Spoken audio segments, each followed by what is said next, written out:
பாசிப்பருப்பை நல்லா முதல் நாள் ராத்திரியே ஊற வச்சுட்டு அதில் வந்து பச்சை மிளகாய், இஞ்சி, ஒரு பல் பூண்டு இதெல்லாம் போட்டு நல்லா நைஸாகவே அரைச்சி எடுத்து வச்சுக்கணும். அப்புறம் ரவை, கொஞ்சம் ஓட்ஸு விருப்பம் இல்லாட்டி வெறும் ரவை மட்டும் கூட போட்டுக்கலாம். அதில் கொஞ்சம் சுடுதண்ணியை ஊற்றி கலந்து ஒரு 10 நிமிஷம் ஊற வச்சிடணும்.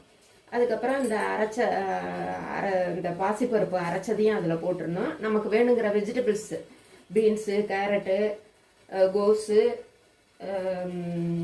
கீரைங்க ஏதாவது ஒன்று, வேற என்ன போட்டோம் அதில், ஜீரகம், மிளகுத்தூள், உப்பு, அதுலேயும் கொத்தமல்லி தூள், மிளகாத்தூள் இதெல்லாம் கலந்து நல்லா இட்லி பாத்திரத்தில் ஊற்றி